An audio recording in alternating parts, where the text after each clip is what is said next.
Dhananjay sir, ये जो पूरी पूरी जो चीजें दिख रही है, देवेंद्र फडणवीस धड़ाधड़ एक के बाद एक उनके फैसले खारिज कर रहे हैं एकनाथ शिंदे के बतौर मुख्यमंत्री रहते हुए जो उन्होंने लिया।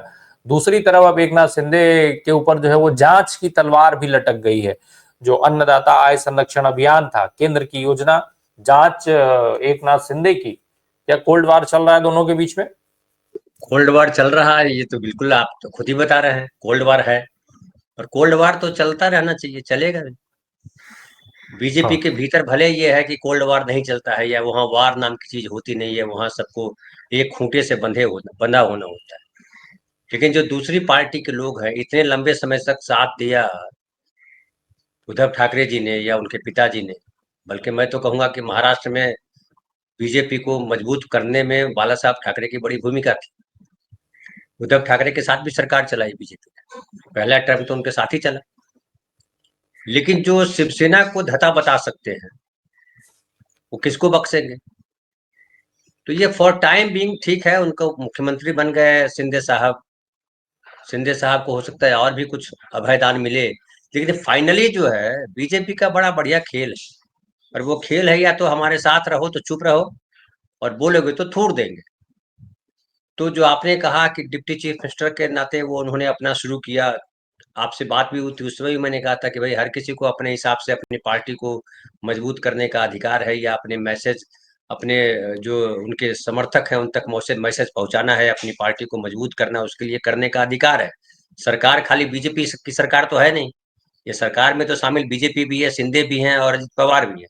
तो तीनों अलग अलग पार्टी के हैं, तो तीनों अलग अलग पार्टी मजबूत करेंगे। सब मिलके क्या चाहते हैं कि बीजेपी को मजबूत करें, अजित पवार भी बीजेपी के लिए करें और एकनाथ शिंदे भी बीजेपी के लिए करें, ये तो संभव नहीं है। ठीक वैसे ही बीजेपी इनको क्यों मजबूत होने दे, ये भी सवाल है कि बीजेपी इनको क्यों मजबूत हो, कल मजबूत होंगे फिर कल ये भी आग दिखाएंगे। तो बीजेपी भी चाह रही है कि अपने अपने अपने तरीके से सरकार बनाए, सरकार पूरी तरह से बीजेपी की सरकार हो, ये उनकी लगातार कोशिश है। और बीजेपी सरकार बनाने के लिए जरूरी है कि अब शिवसेना, जो ताकतवर शिवसेना थी, उसको कमजोर कर दिया। अब उद्धव ठाकरे जब कमजोर होकर गिरे पड़े हैं, तो एकनाथ शिंदे जी की कितनी हैसियत है? कितने दिन तक वो जो है न विचारधारा है न कुछ और है, किस आधार पे लड़ाई लड़ेंगे? क्या उनका आधार है? शरद पवार जब कमजोर हो सकते हैं तो अजित पवार कहाँ है भाई? अजित पवार कमजोर नहीं कैसे होंगे? अजित पवार का क्या ये जो है विचारधारा उनकी क्या है? कैसे लड़ाई लड़ेंगे? क्या बीजेपी के साथ खड़े हैं अगर अभी? तो बीजेपी जो हिंदू राष्ट्र बनाना चाहती है, क्या अजित पवार भी हिंदू राष्ट्र बनाना चाहते हैं? शिंदे जी तो हिंदू राष्ट्र बनाना चाहते हैं, तो चलिए साथ है। तो जब बीजेपी भी हिंदू राष्ट्र बनाना चाहती है, शिंदे जी भी हिंदू राष्ट्र बनाना चाहते हैं, तो अलग पार्टी के हो भाई, दोनों हिंदू राष्ट्र बनाने वाले एक हो जाएंगे। भाई शिवसेना अलग इसलिए थी कि शिवसेना मराठी फर्स्ट करना चाह रही थी, मराठियों के लिए लड़ाई लड़ रही थी शिवसेना, कि हमारे लिए मराठा सबसे इंपॉर्टेंट है, हिंदू तो बाद में आता है। अब कालांतर में ये अलग हो गया कि मराठा पीछे चला गया, हिंदू आगे हो गया। तो हिंदू आगे हो गया तो बीजेपी आगे हो गई। बीजेपी ने कहा कि हिंदू के तो शिखर पुरुष हम हैं, हिंदू धर्म के, तुम कहाँ बीच में हो, तुम काहे टेम्पो कर रहे हो? तो ये लड़ाई जो है वो सत्ता की लड़ाई है, खुद को मजबूत करने की लड़ाई है। जांच बात से कुछ होने वाला नहीं है।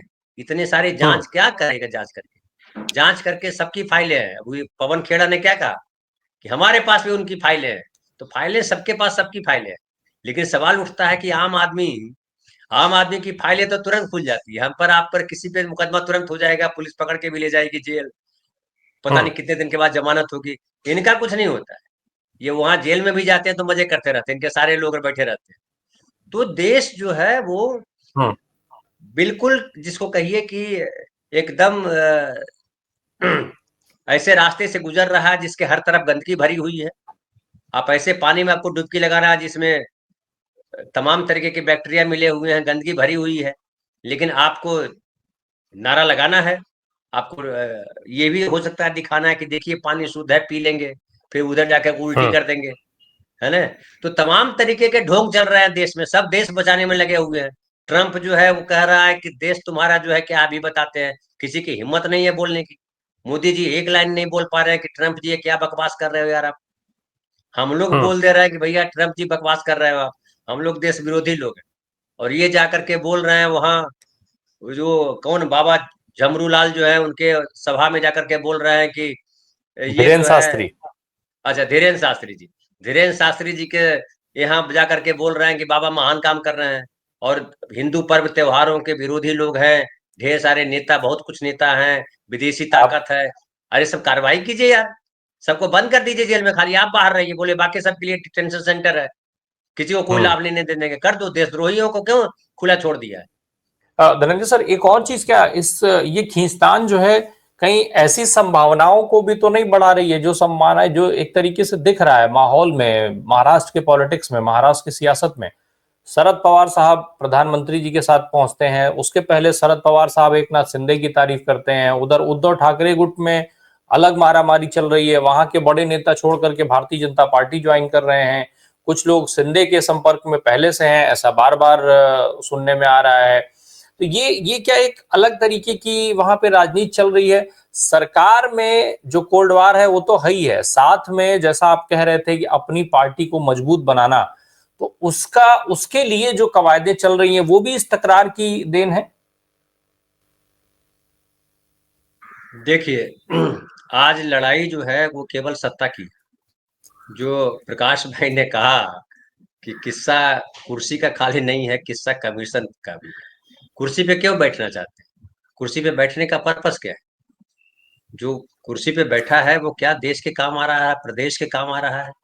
प्रदेश के काम आ रहा है तो प्रदेश जो है, सरकार बन गई है यहाँ पे महाराष्ट्र में, तो प्रदेश के लिए क्या क्या किया? कहाँ किसानों की आत्महत्या रुक गई है? किसानों के घर जा रहे हैं, तीनों मिल करके जाते, चीफ मिनिस्टर और दोनों डिप्टी चीफ मिनिस्टर प्रदेश में घूमते, देखते जरा कहाँ क्या हाल है, यात्रा पे निकलते।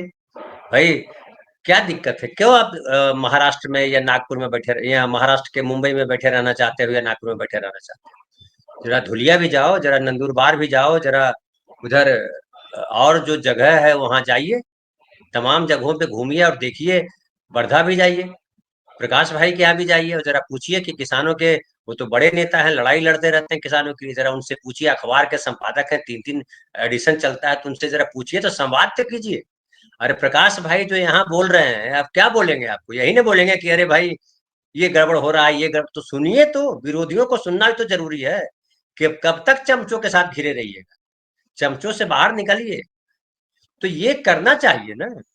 अब ये तो नहीं करेंगे, क्योंकि उसमें मेहनत लगती है, उसमें गाली भी खानी पड़ सकती है, और उसमें ये भी हो सकता है कि जो कमीशन वाला जो धंधा है वो कहीं डिस्टर्ब ना हो जाए, क्योंकि आम आदमी के साथ आप जुड़ेंगे तो आम आदमी की तो परेशानियां है, तो आम आदमी की परेशानियों को सॉल्व करेंगे तो कमीशन कौन देगा फिर? कारपोरेट कंपनियां क्यों पैसा देगी इनको? कारपोरेट कंपनियां पैसा इनको इसलिए देती है ताकि आप आम आदमी को लूट सके, और किसी वजह से नहीं देती है कारपोरेट कंपनियां पैसा जो बढ़ देती है, केवल इसलिए देती है कि आम आदमी को कैसे लूटो, कहाँ कहाँ टैक्स लगाना है, क्या क्या गड़बड़ करना है। और वो आप अच्छा, बीजेपी के पास तो सबसे बड़ा है, मोहरा है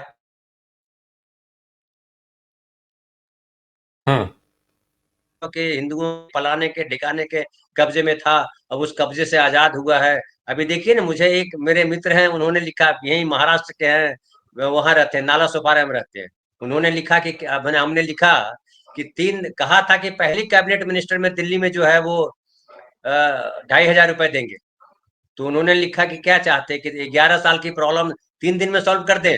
हमने कहा ये बोलना चाहिए था कि 11 साल में सॉल्व करेंगे हम, क्या दिक्कत थी बोलने में?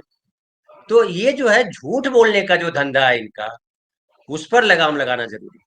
लेकिन क्या है कि एक बड़ा वर्ग है जो हिंदू राष्ट्र के नाम पर अंधा बना हुआ है। तो जब अंधा बना हुआ है तो वो चल रहा है, बाकी सब चूंकि सत्ता उनके हवाले है, तो सत्ता में तंत्र उनके हवाले है, तंत्र के हिसाब से खेल कर रहे हैं। राहुल गांधी जो सवाल कर रहे हैं कि 39 लाख वोट कैसे बढ़ गए, कोई जवाब आया है? कोई जवाब नहीं है। तो अब ये सवाल खड़ा होता है कि ये जो सारा चल रहा है, जो नफेड का मामला है, सोयाबीन प्याज का मामला है, अब बता रहे हैं कि पहले 8 एजेंसियां थी नफेड के पास खरीदारी करने वाली, अब 44 एजेंसियां हो गई। और जो 44 एजेंसियां हुई है वो इनकी वजह से, इन्होंने साइन किया है। इनके मंत्री थे अब्दुल सत्तार, वो इसके मिनिस्टर थे, उन्होंने किया। हम्म तो वो कह रहे हैं कि तो कमीशन लेके किया है। तो ये जो है अब्दुल सत्तार या सिंधे जो है वो कमीशन लेकर के कर रहे हैं, और ये जो है कमीशन दे के कर रहे हैं कि नहीं आप करिए, प्लीज मेरे लिए काम करिए, हमारा महाराष्ट्र कैसे आगे बढ़ेगा, ये चिंता लेके काम कर रहे हैं। भाई जब अनुभवी नहीं है, बोल रहा है कि जो हम्म पहले उस सोयाबीन और प्याज के धंधे में नहीं थे उनको शामिल कर दिया गया, एयरपोर्ट के धंधे में अडानी थे क्या? एयरपोर्ट, पोर्ट, इस समय अडानी थे।